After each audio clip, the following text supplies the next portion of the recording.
पानी से पैदा नहीं, श्वासा नहीं शरीर, अन्न आहार करता नहीं, ताका नाम कबीर। काल को 1,00,000 मानव शरीरधारी प्राणी प्रतिदिन खाने को चाहिए और उसके कारण हम यह संतान उत्पत्ति करते हैं। प्रत्येक प्राणी संतान उत्पत्ति करता है और फिर ममता आपस में, आपने देखी होगी बंदरिया अपने बच्चे को सीने से लगाए फिरती है। चिड़िया देखी होगी आपने, ये पक्षी देखे हैं, अपने मुख में आहार लाते हैं कहीं से और घोंसले में बैठे अपने बच्चों को आकर खिलाते हैं। आप बाद में खाते हैं, पहले उनको छिकाकर फिर जाते हैं। कितना प्यार है वो बच्चे कौन से उनके बुढ़ापे में उंगली पकड़ेंगे उन पक्षियों की। चलो हम तैनो सोचा मैं एक बार बुढ़ापे में सेवा कर देंगे, बच्चे इसलिए हम पैदा कर रहे हैं, इनको इसलिए पाल रहे हैं, नहीं। बुढ़ापे में तो परमात्मा की भक्ति ही हमें सहारा देगी, तब जब वह बात बनेगी। अरे कलयुग के पुत्र तय तो अपने बेराजी सी सेवा करेंगे और कैसी कर रहे हैं ये आपको खूब विदित है। तो ये सब कारण क्या है? काल ने हमें यहाँ बाई फोर्स और धोखा देकर हमें यहाँ पर रखा हुआ है। अब ये कितना सुंदर शरीर हमें नजर आता है अपने शरीर की रक्षा के लिए, इसमें कोई बीमारी हो जाए या सर्दी से बचाने के लिए कितनी व्यवस्था करते हैं और इसको बनाए रखने के लिए, जीवित रखने के लिए, इसी के लिए हम सारा दिन लगे रहें पेट भरने की खातिर। और ये क्या है? ये काल का सुनियोजित एक जाल है, षड्यंत्र है। उसके द्वारा दिया गया हमारे को मिट्टी का खिलौना है। बेटा और बेटी ये मिट्टी के खिलौने बनाकर हमारे को दे दिए और हम इनको अपना इन्हीं में उलझे हुए हैं। कल को पुत्र की मृत्यु हो जाती है, अपने हाथों फूंक आते हैं, राख बन जाती है, उसकी शकल सूरत भी पहचान में नहीं आती, ये कौन था, कहाँ गया। तो ये धोखा नहीं तो क्या है? ठीक है, पुत्र नाम रहे, हम खुश रहते हैं, लेकिन ये हो रहा है, सबको मालूम है। पुत्री मर जाती है, पत्नी मर जाती है, पति मर जाता है, माता पिता की मृत्यु होती है, कहाँ गए वो? राख बन जाती है। तो ये कैसा हमारे साथ धोखा किया इसने? हमारी इतनी बुद्धि छोड़ रखी है इस काल भगवान ने। जैसे भैंस का बच्चा मर जाता है, व्यापारी लोग क्या करते हैं, उस बच्चे के ऊपर की चाम को उतरवा लेते हैं किसी बनाने वाले से और उसमें भूस भरवा देते हैं और ऊपर से सिलाई करके एक पूछड़ लटकती रह जाती है उसकी दूम, और उसको उस भैंस के सामने लाकर टांग देते हैं। वो भैंस उसको अपना बच्चा मानती है और उसको उठा कर जब चलता है तो वो भैंस उसके पीछे पीछे आ करती हुई और भागती रहती है। जहाँ उसको रख देता है वहीं खड़ी हो जाती है। अब उसको ये नहीं पता इसमें क्या है, ये तेरा बच्चा नहीं है। इतनी बुद्धि हम सबकी यहाँ काल भगवान ने छोड़ रखी है और हम इन नकली साजबाज को, इस अपनी कार और कोठियों को, पुत्र पुत्रियों को, बेटा बेटियों को और पति पत्नी को, माता पिता को हम ओरिजिनल मान के इनमें इतना लगाव बना बैठते हैं। पुण्यात्माओं, कहने का भाव ये है कि पहले हमने इस काल के इस षड्यंत्र को समझना होगा।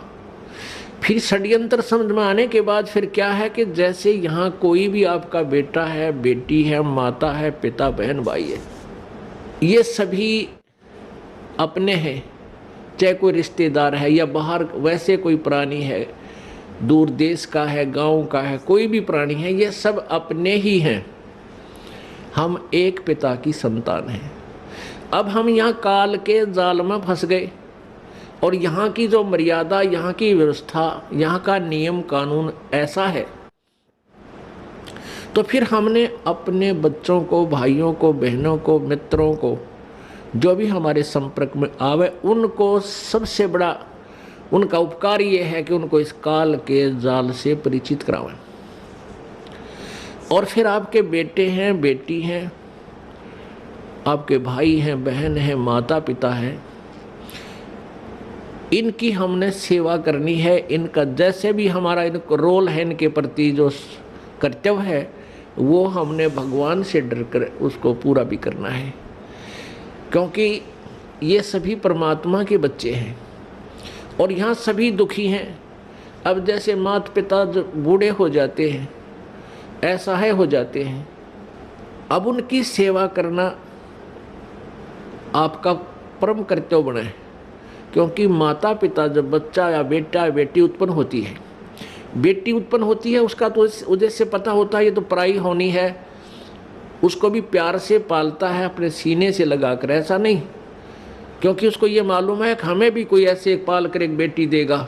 और उसका मुख्य उद्देश्य बेटे के ऊपर रहता है कि बेटा बड़ा होगा, पुत्रवधू आवेगी और हम बूढ़े हो जाएंगे, हमें हमारी सेवा करेंगे, हैं, हमें बैठों को खाना देंगे, उंगली पकड़ कर इधर उधर हमें ले जाया करेंगे। तो इस उद्देश्य से वो बच्चों की परवरिश करता है, इस उमंग से रात देखता ना दिन देखता।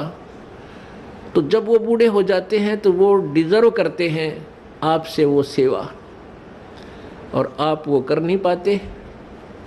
क्यों नहीं कर पाते? क्योंकि आपको ये नहीं मालूम कि हम यहाँ भयंकर जाल में फंसे हुए हैं और परमात्मा ने जो हमें यहाँ कर्तव्य दिया है उसको ना निभाकर भी हम दोषी बन रहे हैं, पाप के भागी बन रहे हैं, और काल तो हमसे पाप करवाता रहता है ताकि ये मेरे जाल में फंसे रहें। तो हमने परमात्मा के विधान से परिचित होकर इन सब नातों का जो भी आपकी भूमिका है, जो भी आपका रोल दिया है, उसको निभाना है। बच्चों का पालन पोषण भी आपने बड़ी प्यार से करना है, ऐसे ढंग से करना है कि मालिक के बच्चे हैं और माता पिता भी मालिक के बच्चे हैं। आपकी ड्यूटी है बुढ़ापे में इनकी सेवा करना, इनको प्यार दे। बूढ़ा आदमी प्यार का भूखा होता है, प्यार तो बोल पड़े बस उसने, वो भूखा भी रह जाएगा। उसको पता है कि तेरी स्टेज ऐसी होगी, जो मिल जाए वो खा ले, चुप करके नखरे मत करे। और नहीं करते हैं जो समझदार होते हैं, तो उनको प्यार से ही बोल पड़ो, इतना ही काफ़ी होता है। कोई वस्तु की चाह करते हैं तो तुरंत हाँ अवश्य करेंगे, माता पिताजी अभी करते हैं, चाहे 2 दिन लेट भी हो जाए पर बोला राजी, इतने में खुश हो जाया करें। और जब बच्चे हैं आपके तो बच्चों का भी आपने पालन पोषण करना इस दृष्टिकोण से चाहिए कि तेरे ये भगवान के बालक हैं, उस सच्चे मालिक के बच्चे हैं और हमारी ड्यूटी दे दी, हम इनके सेवक हैं। जैसे एक नौकरानी रखी जाती है, घर पे नौकरानी रखी जाती है और उसकी ड्यूटी लगा दी कि इस पुत्र की या पुत्री की, बेटा और बेटी है मेरी, उस मालिक ने नौकर रख ली और इनकी ड्यूटी लगा दी, उनका पैसा दे दिया कि ये इनका सामान है, इसको खाना खिलाना है, कपड़े पहनाने हैं, इस प्रकार इनको नहलाना धोना है और स्कूल छोड़ के आना है, विद्यालय ले जाना है और लाना है। अब वो बहन, वो नौकरानी या नौकर उस मालिक के बच्चे जान कर उन बच्चों की अपने बच्चों से भी ज़्यादा केयर टेक करता है। और जब उसको निकाल दिया जाता है, नौकरी से निकाल दिया जाता है, तो मुड़ के नहीं देखता फिर उन बच्चों की तरफ। और जब तक वो नौकर रहता है, उनकी सेवा की ड्यूटी है, वो बहुत चिंतित रहता है कि मालिक गुस्सा ना हो जा, इनकी कोई सेवा में फर्क रह जा, कोई कमी ना आ जा, त्रुटि ना रहे।